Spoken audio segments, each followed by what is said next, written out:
تم سے سوال کرتا ہوں، وہ عشق کا کلندر جسے دنیا سلمان اظہری کہتی ہے، جب آیا لبیک یا رسول اللہ کی صدائیں جب نبی کے غلاموں سے لگوایا تو سارے اسٹیج والوں نے، سارے عوام نے کہا لبیک یا رسول اللہ، لبیک یا رسول اللہ، مگر وہی مرد کلندر جب سلاخوں کے پیچھے گیا تو کسی مسلمان کی اوقات تھی جو روڈ پر اتر کر کھڑا ہو کر یہ کہتا کہ ریلیز کی سلمان اظہری کو رہا کیا جائے، کوئی نہیں آیا سامنے۔ جانتے ہو کیوں؟ کیونکہ یہ دل گوشت کھا کھا کر یہ دل مردہ ہو گیا ہے، مردہ۔ اس مردہ دل میں تازگی پیدا کر، اس مردہ دل میں پھر جوانی پیدا کر۔ یاد رکھنا مسلمانوں، جس وقت تک یہ دل مسلمانوں کا جوان تھا اس وقت ابو بکر جیسا مرد کلندر پیدا ہوا تھا۔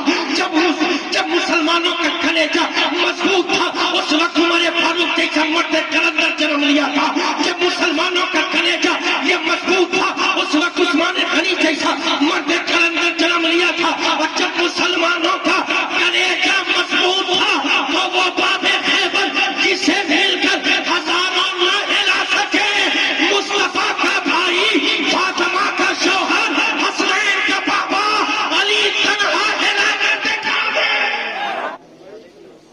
نحمده ونصلي ونسلم على رسوله الكريم، أما بعد،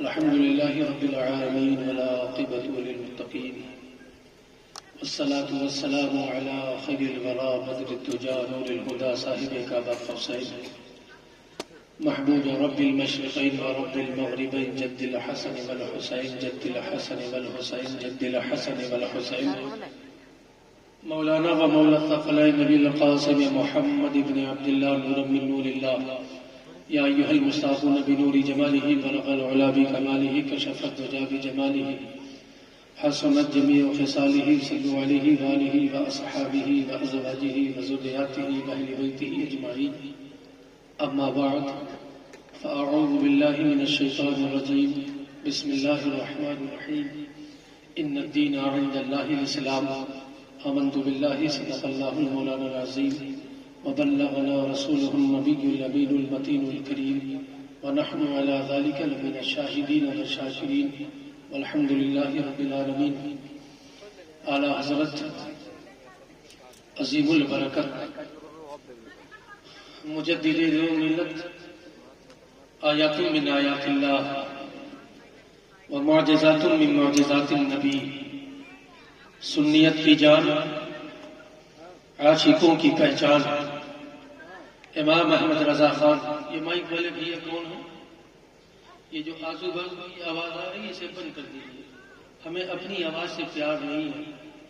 ہمیں جب اپنی آواز سننی ہوگی ہم موبائل میں ریکارڈ کر کے سن لیں گے، عوام کو سنائیے، اس کی ضرورت مجھے نہیں ہے۔ سرکار اعلیٰ حضرت فرماتے ہیں ان کی مہک نے دل کے غنچے کھلا دیے ہیں، جس راہ چل دیے ہیں کوچے بسا دیے ہیں۔ اگر اللہ نے بولنے کی طاقت دی ہو، اعلیٰ حضرت کی شاعری سمجھ میں آتی ہو تو آپ بولیں، نہ بولو گے میرے باپ کا کچھ نہیں بگڑنے والا ہے۔ میرے امام فرماتے ہیں ان کی مہک نے دل کے غنچے کھلا دیے ہیں، جس راہ چل دیے ہیں کوچے بسا دیے ہیں۔ اللہ کیا جہنم اب بھی نشرت ہوگا، رو رو کے مصطفیٰ نے دریا بہا دیے ہیں۔ اب میرے قریب سے گر قطرہ کسی نے مانگا، میرے قریب سے گر قطرہ کسی نے مانگا، دریا بہا دیے ہیں، دربے بہا دیے ہیں۔ ملک سخن کے شاہی تم کو رضا مسلم، جس سمت آ گئے ہو سکے بٹھا دیے ہیں۔ سرے شام سے لے کر اب تک آپ حضرات نے نعتیہ شاعری بھی سماعت کی، منقبت بھی سماعت کی۔ مجھ سے پیشتر مفتی شہاب الدین سکاتی صاحب کا خطاب، ان سے پیشتر مصباحی صاحب کا خطاب، یہ اسٹیج علماء کرام سے پورا پور تھا۔ یہ عوام، یہ کرسیاں جو اب خالی نظر آ رہی ہے، یہ ساری کرسیاں بھری تھی، مگر مجھے اس بات کا غم نہیں ہے کہ میری تقریر میں ہزاروں کا مجمع کیوں نہیں رہا، مجھے اس بات کا غم نہیں ہے میری تقریر میں جو ہے ہاتھ اٹھا کر نعرہ لگانے والے لوگ کیوں نہ رہے، مجھے اس بات کا غم نہیں ہے کہ میری تقریر میں زور سے سبحان اللہ کہنے والے کیوں نہیں ہیں، بلکہ درد تو مجھے ہے تو اس بات کا ہے کہ میں نے اس سے پہلے بھی خطاب میں کہا ہے کہ کچھ دن ایسے اور رہنا، یہ انتظار کیجیے کہ کچھ وقتوں کے بعد جو یہ میڈیا والے بیٹھے ہیں نا، یہی میڈیا والے اسٹیجوں کی اور محفلوں کی زینت بن کر بیٹھیں گے۔ یہ جتنی عوام ہے، یہ جتنے عوام، ان عواموں کی ضرورت جلسوں میں اب نہیں ہوگی، یہی کیمرے والے بیٹھیں گے، انہی کیمرے والوں کی موجودگی میں خطیب خطاب کرے گا، شاعر نعتیہ شاعری پڑھے گا، اور یہی یوٹیوب کے ذریعے اسلام پھیلے گا۔ اگر اسی کیمرے کے ذریعے اسلام پھیلنا تھا، اسی یوٹیوب کے ذریعے خطیب اور شاعر کو سننا تھا، تو تمہیں اتنے بڑے بڑے پنڈال لگانے کی ضرورت کیا تھی؟ تمہیں اتنی کرسیاں بچھانے کی ضرورت کیا تھی؟ نہ جانے کتنے مصطفیٰ کے کلمہ پڑھنے والوں کو تم نے کھانا کھلایا، اس کھانا کھلانے کی تمہیں ضرورت کیا تھی؟ تم نے کھانا کھلایا، مسلمان رفو چکر ہو گیا، تم نے کھانا کھلایا، پیٹ بھرا نکل گیا۔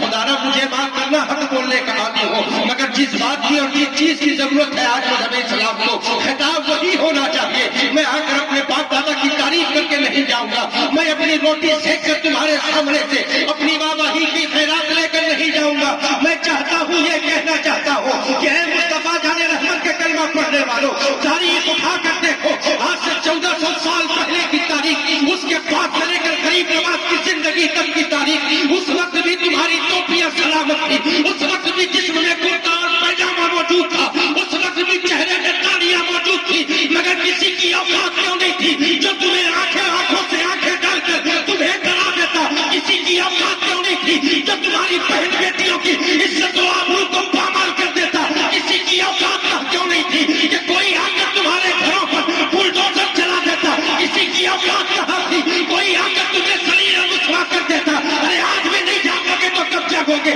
جب فرشتہ آ کر روح نکال کر چلا جائے گا تب پھر جاگنے سے کیا فائدہ ہوگا؟ یہ اسٹیجیں دھری کی دھری رہ جائے گی، یہ علماء کا اسٹیج یہ دیکھیے خالی ہو گیا ہے، بیٹھے کون ہے؟ یہی یوٹیوب والے نظر آ رہے ہیں، آگے سے پیچھے تک دیکھ، یہ کرسیاں ہی کرسیاں ہیں، کھانے والا کھا کر چلا گیا۔ کہاں گئے وہ لوگ جو کہتے میں نے مدینے والے کا کلمہ پڑھا؟ کہاں گئے وہ لوگ جو کہتے غوث اعظم کا دامن نہیں چھوڑوں گا؟ کہاں گئے وہ لوگ جو مسلک اعلیٰ حضرت کا دم بھرتے ہیں؟ یار میرے امام کی محبت کا دم چھوٹا بھرنا بند کر دو۔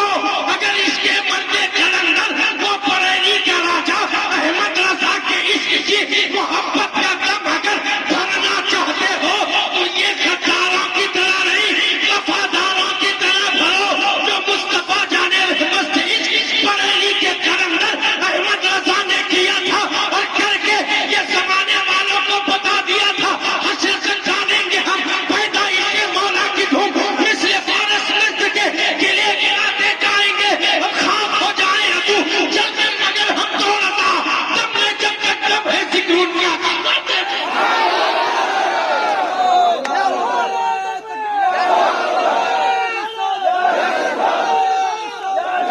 جلسوں کو آپ لوگوں نے مذاق بنا لیا، جلسے تماشے کی جگہ ہو گئی۔ کیا ضرورت ہے 4 بجے تک جلسہ کرنے کی؟ کیا ضرورت ہے 10 خطیبوں کو بلانے کی؟ کیا ضرورت ہے 10 شاعروں کو مدعو کرنے کی؟ میں تم سے سوال کرتا ہوں، کوئی ایک حدیث ایسی لا کر دکھا دو، کوئی ایک قرآن کی ایسی آیت لا کر دکھا دو جس میں یہ لکھا ہو کہ رات بھر تمہیں جلسہ کرنا ہے اور جب فجر کا وقت ہو تو گھر میں جا کر سو جانا ہے۔ لاؤ قرآن کی ایک آیت لاؤ، ڈنکے کی چوٹ پر بیٹھ کہتا ہوں پورا ہندوستان سنے گا۔ لاؤ، ہے حدیث کی کوئی روایت ہے؟ بلکہ حکم یہ ہے کہ رات میں سو جاؤ، آدھا پہر گزرنے کے بعد اٹھو، وضو بناؤ اور وضو بنانے کے بعد رب کے حضور کھڑے ہو کر سجدہ کر لو۔ وہ سجدہ تم کرو گے، پیشانی سجدے سے اٹھنے سے پہلے اللہ تمہارے دلوں کی مرادوں کو پورا فرما۔ تو یہاں پر تک جلسے ہو رہے ہیں، میں یہ نہیں کہتا پیسہ تم نے اپنا لگایا ہے بھیا، اور یہ جو آواز اور ساؤنڈ کی ہے اس کو بھی کم کرنا ہے۔ اسلام اتنا سچا مذہب ہے کہ اسلام کہتا ہے کہ کسی کو تکلیف نہیں ہونی چاہیے۔ یہ وقت سونے کا ہے، کچھ بزرگ بھی گھر میں سو رہے ہوں گے کہ نہیں سو رہے ہوں گے، کچھ نوجوان بھی گھر میں سو رہے ہوں گے، تو کسی کو تکلیف دینے کا یہ پیغام اسلام ہمیں نہیں دیتا۔ ضرورت نہیں ہے 5 بجے تک جلسہ کروانے کی. ایک حدیث بلاؤ, ایک شیخ بلاؤ, 2 شاعر بلاؤ, 2 بجے تک 1:30 بجے تک تقریر شاعری چلاؤ, 1:30 بجے 2 بجے سلام پر سلام پڑھ کر گھر میں سو جاؤ, تاکہ فجر کی نماز میں تمہاری آنکھ تو کھل سکے. کم سے کم فجر میں جا کر رب کی عبادت تو کر سکو. ہم پیشہ ور خطیب نہیں ہیں, ٹھیک ہے, کہ ہم آئے 20,000 کا لفافہ لیا اور ادھر کا ادھر ڈھیر مارے چلے گئے. آج جس چیز کی مذہب اسلام کو ضرورت ہے, جلدی کوئی عالم کیوں نہیں ایسا آتا جو لوگوں کو کبھی یہ کہہ کر بتائے کہ اگر جنت کے اتنے چاہنے والے ہو کہ جنت ہمیں مل جائے. میں تم سے ایک سوال کرتا ہوں, جنت کس کس کو چاہیے؟ ذرا ہاتھ اٹھاؤ, ڈرنے کی کوئی بات نہیں. جسے جنت چاہیے ہاتھ اٹھاؤ. جنت سب کو چاہیے نا. میں ایک سوال تم سے کرتا ہوں, یہ زمین کس کی ہے؟ کہ بھائی اللہ کی ہے. جہاں بیٹھے یہ کسی کی تو ہوگی, سرکاری پراپرٹی ہوگی یا کسی کی ذاتی زمین ہوگی؟ ذاتی زمین ہے نا, وہی تو اس کا مالک ہوگا. اچھا میں ایک سوال کرتا ہوں, سالک صاحب کل تشریف لائیں صبح میں, اور اس زمین میں چاہے کہ گڈھا کھود کر ایک جھنڈا گاڑ دیں, گاڑ سکتے ہیں؟ سارے بولو, محبت سے بولو, گاڑ سکتے ہیں؟ نہیں گاڑ سکتے, کیونکہ زمین ان کی نہیں ہے. جب زمین ان کی ہو جاتی تب یہ صرف گڈھا نہیں بلکہ پورا سورج کھود ہے, کوئی بولنے والا نہیں. مگر ابھی زمین ان کی نہیں ہے, یہ ایک جھنڈا بھی نہیں لگا سکتے. اے جنت کی چاہت رکھنے والوں, میں تم سے سوال کرتا ہوں, اگر جنت تمہیں چاہیے تو بتاؤ جنت میں زمین خریدی ہے؟ جنت چاہیے, زمین خریدی. جنت میں درخت لگائے گا, زمین ہے؟ زمین ہے؟ جب زمین ہوگی تب تو درخت لگائے, زمین ہوگی تب تو عمارت بنائے گا. یہاں نہ زمین ہے, یہاں نہ زمین ہے نہ عمارت ہے. لوگ بس یہ خیال کر کے بیٹھے ہیں. آج مسلمانوں اپنے حالات دیکھو, اب بھی غفلت کے نیند کی چادر کو ہٹا کر دیکھ مذہب اسلام کے ماننے والوں کون کون سے ظلم و ستم تم پر کیے جا رہے ہیں. نہ جانے چاروں طرف سے ہر 4 جانب سے پروپیگنڈا کے ذریعے تمہیں نیست و نابود کرنے کی ناپاک سازشیں کوششیں کی جا رہی ہے. کہیں تمہاری بہن بیٹیوں کی عزت و آبرو پر حملہ ہے, کہیں خدا کر پاکیزہ کلام قرآن مقدس پر حملہ ہے, کہیں مصطفیٰ جان رحمت صلی اللہ علیہ وسلم کے ناموس پر حملہ ہے. اے مسلمانوں, اس وقت کون آئے گا جب قرآن پر حملہ ہوگا تو کون آئے گا مقابلہ کرنے؟ مصطفیٰ کے ناموس پر حملہ ہوگا کون آئے گا مقابلہ کرنے؟ ہم تو سوشل میڈیا پر بیٹھ کر صرف کمنٹ پاس کرتے ہیں کہ ہمارا اسلام ایسا ہے, ہمارا دین ایسا ہے, ہمارا مذہب ایسا ہے, ہمارا قرآن ایسا ہے, ہماری حدیثیں ایسی ہے, ہمارا رسول ایسا ہے, ہمارا خدا ایسا ہے. صرف کمنٹ پاس کرنے سے کچھ نہیں ہوگا. میں تم سے سوال کرتا ہوں, وہ اس کا کلندر جسے دنیا سلمان اظہری کہتی ہے, جب آیا لبیک یا رسول اللہ کی صدائیں, جب نبی کے غلاموں سے لگوایا تو سارے اسٹیج والوں نے, سارے عوام نے کہا لبیک یا رسول اللہ, لبیک یا رسول اللہ. مگر وہی مرد کلندر جب سلاخوں کے پیچھے گیا تو کسی مسلمان کی اوقات تھی جو روڈ پر اتر کر کھڑا ہو کر یہ کہتا کہ ریلیز کی سلمان اظہری کو رہا کیا جائے. کوئی نہیں آیا سامنے. جانتے ہو کیوں؟ کیونکہ یہ دل گوشت کھا کر یہ دل مردہ ہو گیا ہے. مردہ, اس مردہ دل میں تازگی پیدا کر, اس مردہ دل میں پھر جوانی پیدا کر. یاد رکھنا مسلمانوں, جس وقت تک یہ دل مسلمانوں کا جوان تھا اس وقت ابو بکر جیسا مرد کلندر پیدا ہوا تھا. جب مسلمانوں کا کلیجہ مضبوط تھا اس وقت عمر فاروق جیسا مرد کلندر جنم لیا تھا. جب مسلمانوں کا کلیجہ یہ مضبوط تھا اس وقت عثمان غنی جیسا مرد کلندر جنم لیا تھا. اور جب مسلمانوں کا کلیجہ مضبوط تھا تو وہ باب خیبر جسے مل کر ہزاروں نہ ہلا سکے, مصطفیٰ کا بھائی, فاطمہ کا شوہر, حسنین کا بابا علی تنہا ہلا کر دکھا دے.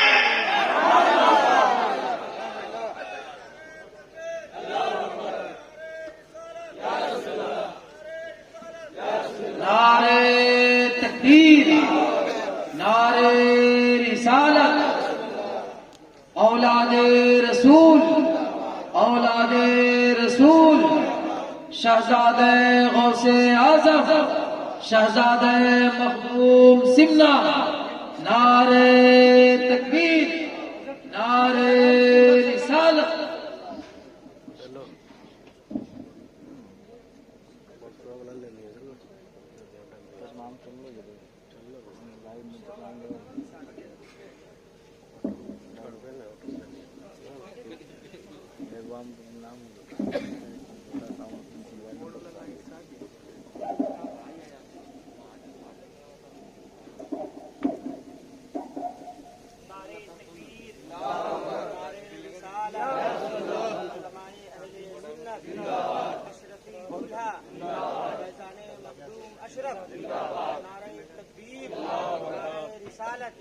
مسلک اعلی حضرت علماء اہل سنت، سامعین اہل سنت۔ بیٹھے حضرات تشریف رکھیں۔ حضور شہزادے سمنا کی آمد ہو چکی ہے، حضرت کے چہرے کی زیارت کریں، بس 10 منٹ گھڑی دیکھ کر۔ انشاءاللہ 10 منٹ کے بعد، میں نے پہلے کہہ دیا یہ وقت تقریر کا نہیں ہے، یہ وقت آرام کرنے کا۔ سمجھ رہے ہیں؟ آج اسٹیجوں پر جو جھگڑے ہو رہے ہیں نا، اس کی وجہ یہی ہے، کیونکہ ہم 4 بجے تک جلسہ کرتے ہیں، 10 مشائخ بلاتے ہیں، 10 خطیب بلاتے ہیں۔ ہر خطیب چاہتا ہے کہ جب مجمع جوان ہو تب بولوں، مگر وہ پاگل ہے جو یہ سوچتا ہے کہ مجمع جوان ہو تب بولوں۔ میں تو کہتا ہوں جسے مصطفیٰ کے دین کو پھیلا رہے ہیں، پھر وہ جوانی اور بڑھاپا نہیں دیکھتا ہے۔ خدا کی قسم جوانوں میں وہ طاقت نہیں جتنا نبی کے غلاموں کے بڑھاپوں میں۔ یہ لوگوں کی غلط فہمی ہے بھائی، یہ غلط فہمی ہے لوگوں کی۔ میں تم سے عرض کر رہا تھا کہ مذہب اسلام کے ماننے والوں، ہر 4 جانب سے تم پر حملے ہیں۔ کبھی خدا کے وہ نازل کردہ قرآن اس قرآن پر حملہ، کبھی مصطفیٰ جان رحمت کے نام اس پر حملہ، کبھی تمہاری بہن بیٹیوں کی عزت و آبرو کو چھینی جا رہی۔ آئے تھے میدان میں، کیا کر پائے؟ میدان میں آئے، کیا کر لیا تم نے؟ صرف ہم کمنٹس میں رہ گئے۔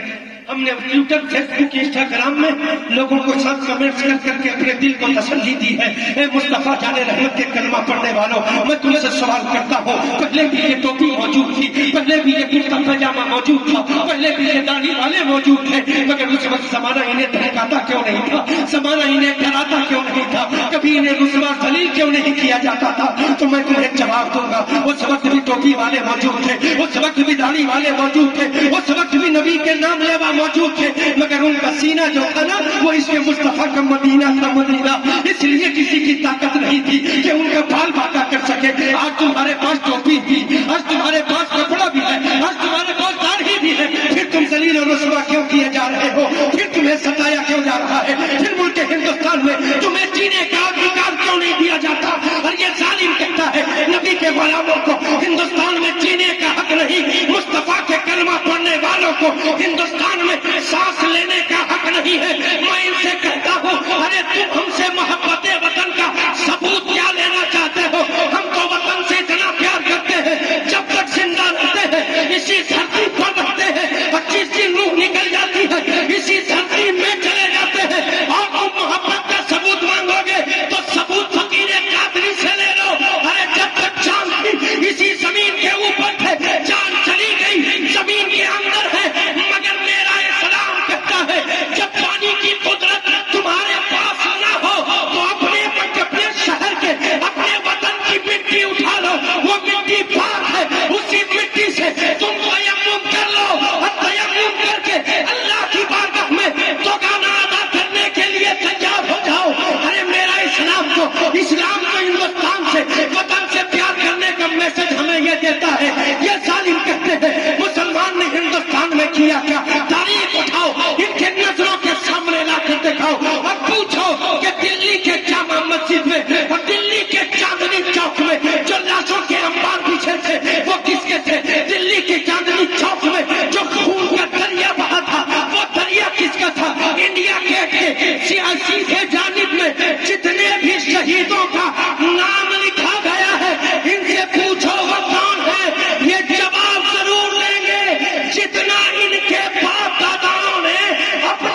میں ایک مرد کلندر اٹھا تھا جس نے یہ پیغام دیا تھا سارے جہاں سے اچھا ہندوستان ہمارا، ہم بلبلے ہیں اس کی، یہ گلگتا